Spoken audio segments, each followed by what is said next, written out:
Hello friends, आज CG Vyapam के द्वारा जो प्री बीएड एग्ज़ाम लिया गया है उसके हम पार्ट 1 सामान्य मानसिक योग्यता का संभावित मॉडल आंसर आप सभी को प्रोवाइड कर रहे हैं। तो जितने छात्र प्री बीएड एग्ज़ाम दिए हैं आप यहां से मिलान कर सकते हैं। सभी प्रश्नों को लगभग दो चार को छोड़कर सभी को समझाने का भी प्रयास किया गया है किस तरह से आंसर आया है। तो सभी छात्र मिलान कर लीजिएगा और जो छात्र प्रीलिम्स और व्यापम वाले हैं आप भी इन प्रश्नों का हल ज़रूर कर लीजिएगा। इसका पीडीएफ आपको टेलीग्राम ग्रुप में मिल जाएगा, तो आप टेलीग्राम ग्रुप ज्वाइन कर लीजिएगा। इसके पहले आप सभी छात्रों को हिंदी और इंग्लिश उसका भी संभावित मॉडल आंसर प्रोवाइड कर दिया गया था। तो जो भी छात्र इस चैनल में नए होंगे तो चैनल को सब्सक्राइब ज़रूर कर लीजिएगा। तो चलिए सामान्य मानसिक योग्यता का प्रश्न देखते हैं। यह सेट डी है। हो सकता है आपके प्रश्न आगे पीछे हों, आप प्रश्नों से मिलान कीजिएगा। पहला प्रश्न है, रिक्त स्थान भरिए। जो प्रश्न दिए हुए हैं 4 विकल्प दिया हुआ है, वहाँ से आपको रिक्त स्थान की पूर्ति करना था। देखिए इसका आंसर क्या होगा। 14 और 4 इसका जब आप गुणा करेंगे तो 56 आया बीच में। उसके बाद 28 और 2 को गुणा करेंगे तो बीच में 56 आया है। उसी तरह 7 में क्या गुणा करेंगे कि बीच में 56 आना चाहिए। तो 7 में जब आप 8 का गुणा करेंगे उस स्थिति में आपका 56 आएगा। तो इसका सही आंसर हो जाएगा ऑप्शन ए। अगला प्रश्न है, घात वाला प्रश्न था। अगर 2 के पावर x + 6 = 8 के पावर x + 1 हो तो x का मान निकालना था। आपके लिए हल करके भी बताया गया है। देखिए 2 के पावर x + 6 है। 2 को हम 2 के पावर 3 लिख सकते हैं। आप लोग स्कूल में पढ़े होंगे a के पावर जब m और बाहर में n होता था, उस स्थिति में a के पावर m और n हो जाता था। यह फार्मूला है, घातांक में आप पढ़े होंगे। वही यहाँ पर हुआ है, 3 का बाहर में गुणा हो गया है। उसके बाद जब घात आप पढ़े होंगे, जब यह दोनों समान होता है उस स्थिति में उसके पावर भी बराबर हो जाते हैं। उसके बाद x की पावर 6 और 3x + 3 का जब आप हल करेंगे तो अंतिम में x = 3/2 आंसर आएगा। तो दूसरे का आंसर हो जाएगा ऑप्शन डी। ठीक है। तीसरा प्रश्न देखिए। तीसरा प्रश्न है, a का बड़ा b का अर्थ बड़ा। a का अर्थ होता है बड़ा, b का अर्थ बराबर, c का अर्थ छोटा नहीं, d का अर्थ छोटा और e का अर्थ बराबर नहीं और f का अर्थ बड़ा नहीं। अगर a कैपिटल में a 2b और 2b c अर्थ हो तो आपको 4 विकल्प दिए हुए हैं, उसमें से एक कंडीशन आपको बताना था। इसका आंसर सी हो सकता है, लेकिन कंफर्म ये नहीं है। जब व्यापम के द्वारा आंसर जारी किया जाएगा, उनके द्वारा मॉडल आंसर जारी किया जाएगा, तब आप वहां से मिलान कर लीजिएगा। यदि कोई छात्र इसको बनाए होंगे तो आप कमेंट करके बताइएगा, हम अन्य छात्रों के लिए उस कमेंट को पिन कर देंगे। चौथा प्रश्न देखिए, दिए गए नंबरों की श्रृंखला में से कौन सा एक उत्तर सही है। एक नंबर सीरीज आपको दिया हुआ है, उसमें से दिए हुए विकल्पों में एक का आंसर आपको करना था। तो देखिए यह हल कैसे होगा। दिया है 1, 5, 4, 10, 9, 15, 16 और 20। तो जो टिक किया गया है 2 का वर्ग 4, 3 का वर्ग 9, 4 का वर्ग 16 और अगले के बाद 5 का वर्ग 25 होगा। तो इसका आंसर ऑप्शन बी होगा। एक को छोड़कर दूसरे का वर्ग किया गया है 4, 9, 16, उसके बाद अगला आपका 25 होगा। उसी के बाद जैसे 25 के अगला वर्ड पूछता तो 30 आंसर होता। जैसे 5 के बाद 10 है, 10 के बाद 15, 15 के बाद 20, 20 के बाद 25, फिर आपका 30। ठीक है। तो 16 के बाद अगला वर्ड आपका 25 हो जाएगा, जो कि 5 का वर्ग है। अगला प्रश्न है, दिए गए चित्र में कितने त्रिभुज हैं। यह आपसे पूछा गया है प्रश्न है। इसके पहले पिछले वर्ष भी त्रिभुज से संबंधित प्रश्न पूछे गए थे। यदि आप पिछले वर्ष का प्रश्न हल किए होंगे, इस चैनल में फ़िलहाल आप लोगों को उपलब्ध करा दिया गया था। लगभग 40,000 छात्र देख चुके थे, तो हो सकता है वे सही बनाए होंगे। इसका आंसर सी होगा। ठीक है। दिए गए त्रिभुज में कितने दिए हुए चित्र में कितने त्रिभुज हैं, तो इसका आंसर 41 होगा। ऑप्शन सी इसका सही आंसर है। इसी तरह देखिए छठवां है, एक और नंबर सीरीज दिया हुआ है, इसमें आपको गलत पद की पहचान करनी थी। तो जो नंबर सीरीज दिया हुआ है उसमें नंबर सीरीज में देखिए 17 है, 26 है, 38 है, 50 है, 65, 82 और 101 है। हुआ क्या है, सबसे पहले 17 में जब आप 9 जोड़ेंगे तो 26 हुआ है, ठीक है। उसी तरह 26 में आप 11 जोड़ते, उस स्थिति में 37 होता, लेकिन 38 दिया हुआ है। उस 37 में आप 13 जोड़ेंगे तो 50 होगा, 50 में 15 जोड़ेंगे तो 65 होगा। यह निरंतर आगे बढ़ा है, 9 के बाद 11, 11 के बाद 13, 13 के बाद 15, 15 के बाद 17, 17 के बाद 19। तो जो 38 दिया हुआ है उसके इन स्थान पर 37 होता, तो दिए हुए सीरीज़ में गलत आंसर हो जाएगा, मतलब गलत जो अंक है वह हो जाएगा 38, उसके स्थान पर होता 37। अगला प्रश्न है, रिक्त स्थान की पूर्ति कीजिए। इसको बहुत बनाने का प्रयास तो किए हैं लेकिन इसका आंसर नहीं मिल पाया है। तो आप में से जो भी छात्र इसको बनाए होंगे कमेंट सेक्शन में आंसर बता दीजिएगा, हम उसको अन्य छात्रों के लिए पिन कर देंगे।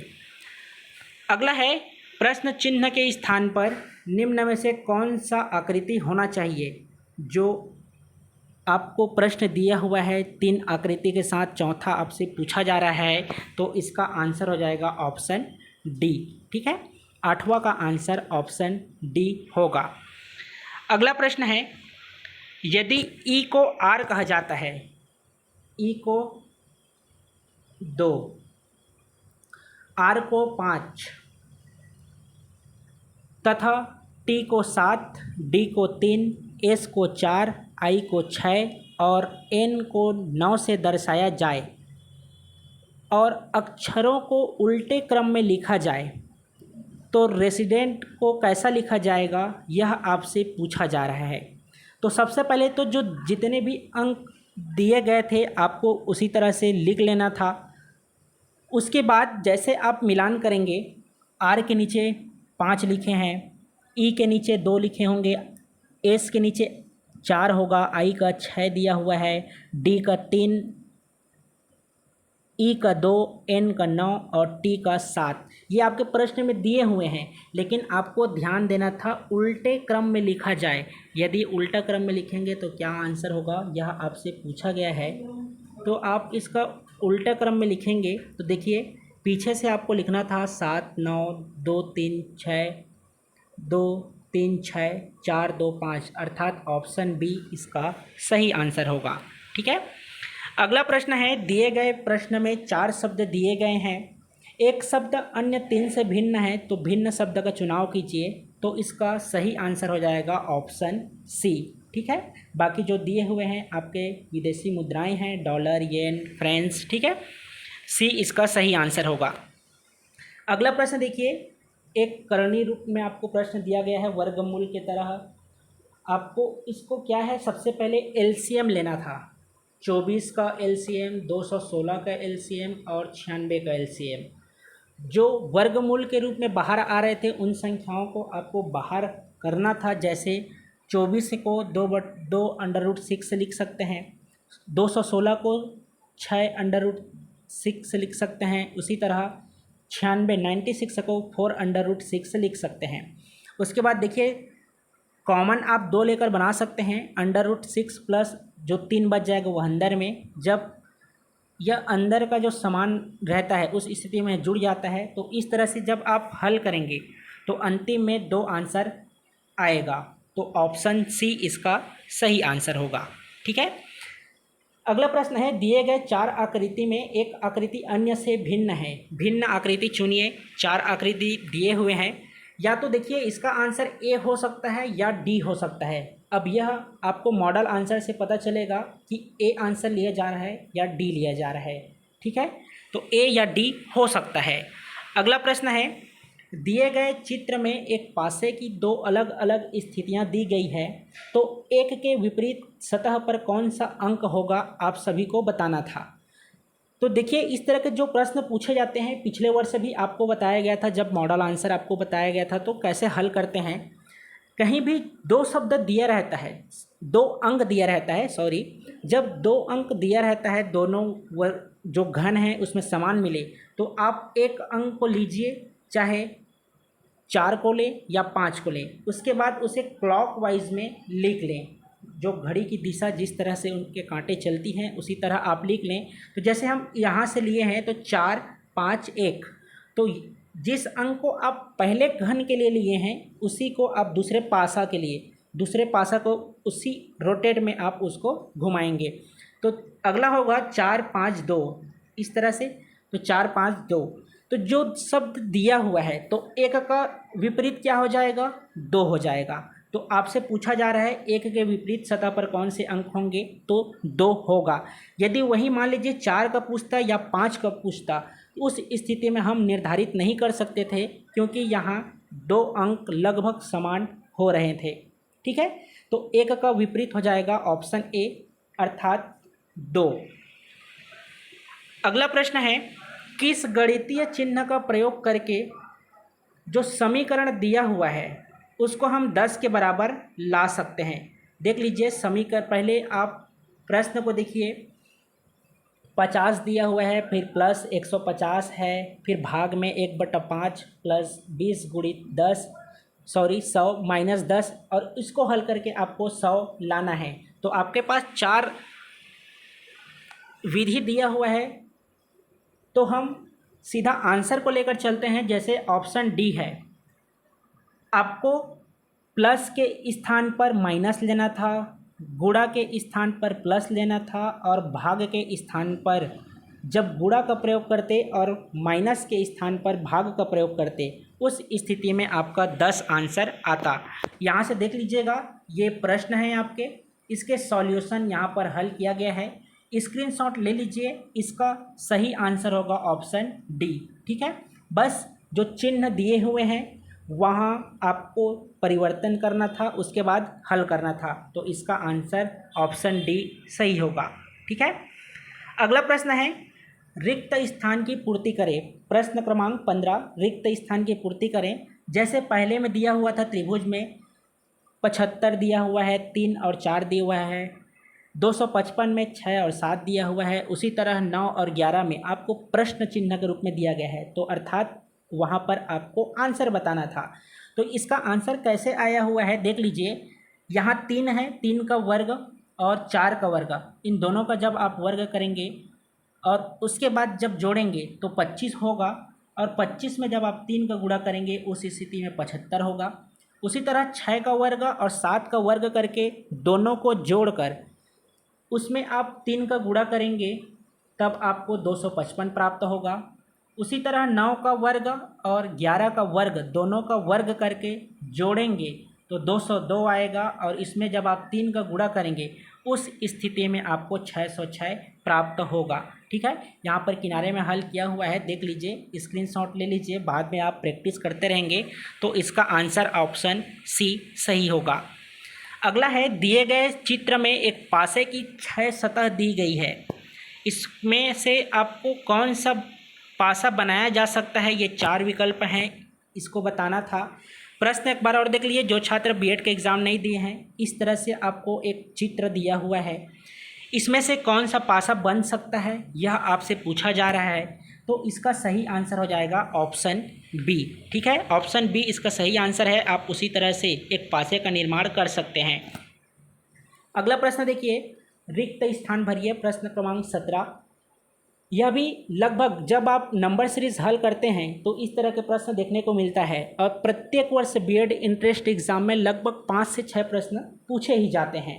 ठीक है, तो जितने छात्र इस वर्ष से दिए हैं, आप सभी छात्र अनिवार्य रूप से अपना एडमिट कार्ड का ऊपरी हिस्सा तो आपका सेंटर में जमा ले लिए होंगे, तो जो दूसरा हिस्सा है उसको संभाल कर रखिएगा, जब काउंसलिंग होता है वहाँ पर आपको उसको प्रदर्शित करना पड़ता है। ठीक है, जितनी प्रक्रियाएं हैं एडमिशन का आप सभी को उपलब्ध करा दिया जाएगा कि क्या आपके लिए कौन सा उचित रहेगा, सरकारी कॉलेज, निजी संस्थान, किस तरह से काउंसलिंग होता है, क्या क्या डॉक्यूमेंट्स लगते हैं, स्कॉलरशिप लगते हैं, कितने कॉलेज हैं, पिछले साल का कटअप क्या था, इस साल का कटअप क्या जा सकता है, इन सभी के बारे में आपको इस चैनल में उपलब्ध करा दिया जाएगा। तो जो भी छात्र नए होंगे तो चैनल को सब्सक्राइब जरूर कर लीजिएगा, ताकि इस तरह के जो आपके लिए उपयोगी वीडियोस हैं आपके लिए उपयोगी साबित हो सके।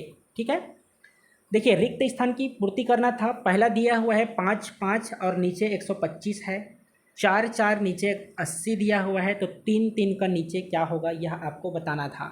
तो 5 का वर्ग और 5 का वर्ग करेंगे तो 25 प्राप्त होगा, और जब उसमें आप गुणा करेंगे तो 125 मिलेगा। अगला है 4 का वर्ग करेंगे, फिर 4 का वर्ग करेंगे और दोनों को जोड़ेंगे तो 16 प्राप्त होगा, और उसमें आप गुणा करेंगे तो 80 प्राप्त होगा। उसी तरह दिया हुआ है 3 गुणित 3, तो 3 गुणित 3 का जब आप वर्ग करेंगे 3 3 9 हो जाएगा। जब इसमें आप 5 का गुणा करेंगे तो 9 5 6 45, इसका सही आंसर होगा। ठीक है, ये हो गया आपका ऑप्शन डी इसका सही आंसर। अगला प्रश्न देखिए, 18वां प्रश्न है। दिए गए प्रश्न में 3 वृत्त के बाह्य स्थान पर 4 नंबर दिए गए हैं। 3 वृत्त दिया हुआ है, उसके बाहर में 4 आपको अंक दिए हुए हैं। तो प्रथम दो वृत्त के बाहर नंबरों को नियमानुसार भरा गया है। तीसरे वृत्त में प्रश्नवाचक चिन्ह दिया गया है। तो नियम के अनुसार प्रश्नवाचक चिन्ह के स्थान पर कौन सा उत्तर आएगा? जो भी छात्र बनाए होंगे आप उसको कमेंट सेक्शन में ज़रूर बताइएगा। इसका आंसर ऑप्शन सी हो सकता है, लेकिन जो छात्र बनाए होंगे आप कमेंट सेक्शन में ज़रूर बताइएगा कि इसका आंसर क्या होगा। जब भी आप कमेंट करेंगे उसका नंबर आप ज़रूर दर्शाइएगा। अगला प्रश्न है, दिए गए नंबर के 4 समूह में से एक अलग है, तो उस अलग नंबर का चुनाव कीजिए। किस तरह से अलग हैं यह आपको बताना था। यह एक तरह से त्रुटि सुधार का प्रश्न है, तो यह भी आपके नंबर सीरीज के अंतर्गत आते हैं। तो देखिए हल करके भी बताया गया है। जब आप 3 का गुणा 4 बार करेंगे उस स्थिति में 81 प्राप्त होता है। 2 का गुणा आप 4 बार करेंगे तो 16 प्राप्त होता है। 5 का गुणा 4 बार करेंगे तो 625 प्राप्त होता है। उसी तरह 7 का गुणा 4 बार करेंगे तो 2401 प्राप्त होता है। इस तरह से जो 343 दिया हुआ है इसमें एक बार और गुणा करना था, तब जाकर 2401 अंक प्राप्त होते। इसके आधार पर ऑप्शन सी इसका गलत आंसर होगा, अर्थात जो 4 समूह दिए हुए हैं उनमें से एक यह भिन्न है। अगला प्रश्न देखिए, 20वां प्रश्न है। 12 है, 35 है, 16 है और अगला क्वेश्चन मार्क दिया हुआ है। तो इसमें आपको बताना था आंसर क्या होगा। तो देखिए सबसे पहले 12 को तोड़ेंगे तो 6 गुणित 2 में आपको विभक्त होगा। तो 6 का वर्ग करके जब आप 1 घटाएंगे उस स्थिति में 35 प्राप्त हो रहा है। उसी तरह 16 को आप 2 भागों में विभक्त करेंगे तो 18 गुणित 2, तो 8 का वर्ग करके जब आप 1 माइनस करेंगे उस स्थिति में 63 प्राप्त होगा। स्क्रीनशॉट ले लीजिएगा, जब भी आप हल करेंगे उसके नीचे में या अगल बगल में आपको हल करके बताया गया है, तो आप अपने कॉपी में नोट डाउन कर लीजिएगा। तो ऑप्शन बी इसका सही आंसर है। अगला प्रश्न है, अगर ओ का अर्थ ऑफ्टेन को दर्शाता है तो डब्लू किसे दर्शाएगा? तो डब्लू दर्शाएगा वाइजर को। ठीक है, ऑप्शन सी इसका सही आंसर होगा। अगला प्रश्न देखिए, 22वां प्रश्न है, सही उत्तर चुनिए। जो 22वां प्रश्न है इसको भी हल करने का प्रयास किया गया है, लेकिन इसका उचित आंसर नहीं मिल पाया है। तो जो छात्र इसको बनाए होंगे इसका भी आंसर आप कमेंट सेक्शन में ज़रूर बताइएगा। अगला प्रश्न है, दिए गए शब्दों में जो 2 शब्द दिया हुआ है, एक फाइल है और दूसरा थेड़ा है, इसका क्रम व्यवस्थित नहीं है। अगर इन्हें व्यवस्थित किया जाए तो 2 शब्द जिनका मतलब एक दूसरे के विपरीत हैं मिलेंगे। व्यवस्थित शब्दों के आखिरी अक्षर क्या हैं? सबसे पहले जब भी आप कोई भी एग्ज़ाम देने जाते हैं तो अल्फ़ाबेट को आप अनिवार्य रूप से, जो 5 मिनट आंसर शीट भरने के बाद क्वेश्चन पेपर का टाइम मिलता है उस समय ABCD से लेकर Z तक उसके नीचे 1 2 3 का पूरा क्रम लिख दिया कीजिए। साथ ही A का पिछले से अर्थात A का Z, B का Y, C का X, इस तरह से अपोजिट का भी लिख लिया कीजिए। सभी एग्ज़ाम में जितने भी व्यापम के होते हैं वहाँ इस तरह के प्रश्न मिलते हैं, तो वहाँ से आप आसानी से हल कर सकते हैं। ठीक है, तो इसका सही आंसर ऑप्शन सी होगा, L और H। ठीक है, अगला प्रश्न देखिए, 24वां प्रश्न है, यदि पॉकेट को जो दिया हुआ है KKZIDT लिखा जाता है तो जोकर को कैसे लिखा जाएगा। इसमें देखिए आपको सबसे पहले तो अभी जो बताया अल्फ़ाबेटिकल लिखकर आपको हल करना था। तो जब आप पहला का मिलान करेंगे, पॉकेट जो शब्द दिया हुआ है इस तरह से आप लिख लेंगे POCKET, और जो प्रश्न दिया हुआ है उसको भी इसी तरह लिख लेंगे कि KKZIDT। तो पहले तो मिलान कर लीजिए कौन कौन शब्द कहाँ कहाँ दिया हुआ है। जैसे टी का टी दिया हुआ है तो प्रश्न में जोकर है तो आर का आर होगा। ई का डी हुआ है तो अगला ई है तो ई का आप डी लिख लीजिए, के का आई लिख लीजिए, सी का जेड लिख लीजिए, अगला है ओ का तो ओ का के लिख लीजिए। और आपको पहला जो अल्फ़ाबेट में दिया हुआ है उसको आपको बताना था। तो जैसे पहला आपका जो क्वेश्चन में है पी, तो पी आपका 16 स्थान पर आता है। इसमें जब आप 5 का माइनस करेंगे तो 11 स्थान पर दिया हुआ है के 11 स्थान पर आता है और पी 16 स्थान पर आता है। यदि समझ नहीं रहे होंगे तो एक बार देख लीजिए, ABCD इस तरह से आप जेड तक लिख लीजिएगा। एक ए के नीचे 1, बी के नीचे 2, सी के नीचे 3 और जेड के नीचे 26 तक इस तरह से आप सीक्वेंस में लिख लेंगे। तो मैं आपको बता रहा हूँ कि पी का आपका जो स्थान है, पी का स्थान 16वें पर आता है और के का स्थान 11वें पर आता है। तो 16 में कितना घटाएंगे तो 11 आएगा, तो 5 माइनस करेंगे तो 11 आएगा। तो पी के स्थान पर पहला देखिए यहाँ पर पी है तो पहले में के आया हुआ है। उसी तरह जे का स्थान, उसके बाद आपको 5 माइनस करना था तो जे का स्थान आता है 10। 10 में जब आप 5 माइनस करेंगे तो आएगा 5। तो पाँचवा जो अंक आपको मिलेंगे अल्फ़ाबेटिकल में वह ई होगा। तो इसका सही आंसर ऑप्शन ए होगा। ठीक है। अगला प्रश्न है देखिए, यह भी आपके नंबर सीरीज़ के ही प्रश्न हैं। यदि आप रीजनिंग बनाते होंगे तो इस तरह के प्रश्न आप ज़रूर हल कर लेंगे। देख लीजिए इसका आंसर ऑप्शन ए होगा। पीठ इसका सही आंसर है। ठीक है, ऑप्शन ए। अगला प्रश्न देखिए, यदि A अनुपात B इजिकल टू 5:6 और B अनुपात C इजिकल टू 6:15, तब आपको A अनुपात C का मान बताना था। इस तरह के जब प्रश्न आते हैं तो सबसे पहले ABCD पूरा सीक्वेंस में लिख लिया कीजिए। उसके बाद जिसका जिसका मान दिया हुआ है, जैसे पहले में A अनुपात B का दिया है तो 5 और 6 लिख लीजिए। अगला में B और C का दिया हुआ है उसके नीचे तो 6 और 5 लिख लीजिए।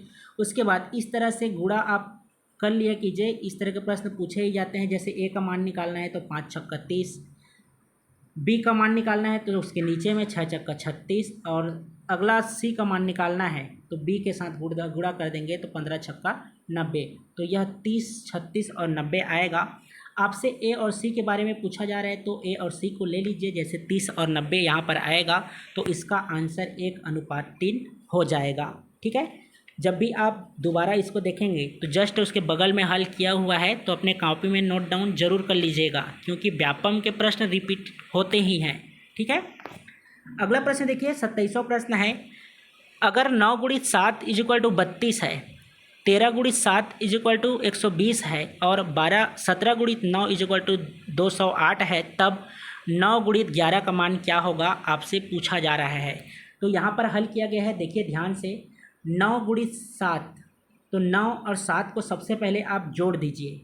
जो दिया हुआ है 9 गुणित 7 को सबसे पहले आप जोड़ दीजिए। 9 और 7 को जोड़ेंगे तो 16। जब इसी 9 में 7 को आप घटाएंगे तो बच जाएगा 2, तो 2 का उसका आप वहाँ से गुणा कर दीजिए तो 16 दूनी 32 हो गया। उसी तरह 13 और 7 को आप जोड़ेंगे तो 20 प्राप्त होगा, और 20 में 13 और 7 में माइनस करेंगे तो 6 प्राप्त होगा। तो 20 गुणित 6 करेंगे तो 120 प्राप्त होगा। उसी तरह 17 और 9 को जोड़ेंगे तो 26, और 17 में 9 जब आप घटाएंगे उस स्थिति में आपको 8 प्राप्त होगा, और 26 गुणित 8 करेंगे तो 208 मिलेगा। उसी तरह आपको प्रश्न पूछा हुआ है 19 गुणित 11 का मान क्या होगा। तो सबसे पहले 19 और 11 को आप जोड़ेंगे तो 30, और 19 में जब 11 आप घटाएंगे तो क्या आएगा 8, तो 30 अट्ठे 240, इसका ऑप्शन सी सही आंसर होगा। ठीक है। अगला प्रश्न है 28वां प्रश्न, उस जोड़े का चयन कीजिए जो दिए गए सेट के नंबर के समान है, जो 15, 7 और 3 दिया हुआ है। इसी के अनुसार आपको 4 विकल्प दिए गए हैं, तो कौन सा समान होगा यह आपसे पूछा जा रहा है। ठीक है, तो यहाँ पर देखिए हल करके बताया गया है। जब 3 में आप 2 का गुणा करेंगे, जो 3 दिया हुआ है पहले में 3 का गुणा करके 1 जोड़ेंगे तब 7 प्राप्त होगा। अगला जो 7 प्राप्त हुआ है, यदि आप इसमें 2 का गुणा करके 1 जोड़ेंगे तब 15 प्राप्त होगा। तो ये तो प्रश्न में जो दिया हुआ है उसको यहाँ पर समझाया गया है। ठीक है, तो हमको प्रश्न पूछा जा रहा है कि कौन सा समान होगा, तो हम ऑप्शन सी इसका सही आंसर है। तो यहाँ से मिलान कर लेते हैं। जब 4 में आप 2 का गुणा करके 1 जोड़ेंगे तो 9 प्राप्त होगा। 4 गुणी 2 करके 1 जोड़ेंगे तो 9। इसी 9 में आप 2 जोड़ेंगे, 2 का गुणा करेंगे उसके बाद 1 जोड़ेंगे तो 19 प्राप्त होगा। तो उसी के समान ऑप्शन सी होगा। तो 28 का आंसर ऑप्शन सी सही होगा। ठीक है, अगला है दिए गए चित्र में कितने आयत हैं। आपसे आयत पूछा हुआ है, तो इसमें आपके आयत होंगे ऑप्शन ए 8। 8 इसके में जो दिए हुए प्रश्न हैं उसका आयत होगा। ठीक, अगला प्रश्न है रीजनिंग का अंतिम प्रश्न, सामान्य मानसिक योग्यता का अंतिम प्रश्न है 30वां नंबर का। ए व बी का योग 116 है, लिख दिए हैं। ए सी से 3 कम है, अगला ए सी से 3 कम है। उसके बाद दिया हुआ है बी से 4 ज़्यादा है, तो बी से 4 ज़्यादा है, इसको भी लिख लिए हैं। तो यहाँ से हम बी का मान निकाल सकते हैं। जो बी का मान निकाले हैं, जस्ट यहाँ से आप देखिए बी का मान निकाले हैं। बी का मान जब आप निकाल लेंगे यहाँ से, तो ए का मान आप इस यहाँ पर रखेंगे, तब आपका बी का मान सी के फॉर्मूले में प्राप्त होगा। तो बी का मान भी यहाँ प्राप्त हो गया है। तो जब आपको ए का मान भी प्राप्त हो गया है, बी का मान भी प्राप्त हो गया है, तो जो सबसे पहला स्टेटमेंट कहा रहा है ए प्लस बी इक्वल टू 116 है, तो आप ए और बी का जब मान रखेंगे इस तरह से, तो अंतिम में सी का मान 63 प्राप्त होगा। तो ऑप्शन बी इसका सही आंसर है। देखिए हल करके भी किनारे में बताया गया है। इस तरह से सामान्य मानसिक योग्यता के 30 प्रश्न का आंसर आप सभी को उपलब्ध करा दिया गया है। इसके पहले हिंदी और अंग्रेजी का मॉडल आंसर अर्थात संभावित आंसर की उपलब्ध करा दिया गया है। तो यहाँ से आप मिलान कर लीजिएगा। जल्द ही आपको सामान्य ज्ञान के भी प्रश्न के मॉडल आंसर उपलब्ध कराए जाएंगे। उसके बाद शिक्षण अभिरुचि के प्रश्न के भी आंसर आपको उपलब्ध कराया जाएगा। तो जो भी छात्र इस चैनल में नए होंगे तो चैनल को सब्सक्राइब जरूर कर लीजिएगा। आगामी कितना कटअप जा सकता है, कौन कौन सा कॉलेज बेहतर है, कौन सा आपके लिए बेहतर हो सकता है, क्या आपको कॉलेज मिलेगा, इन सभी के बारे में आपको इस चैनल में बताया जाएगा, जैसे पिछले वर्ष बताया गया था। तो जितने छात्र इस चैनल में नए होंगे तो आप अनिवार्य रूप से इस चैनल को सब्सक्राइब जरूर कर लीजिएगा। वीडियो को लाइक कमेंट जरूर कीजिएगा और अपने दोस्तों के बीच शेयर करना मत भूलिएगा। तो चलिए फिर मिलते हैं कुछ ही देर में एक नए वीडियो के साथ। अभी के लिए धन्यवाद।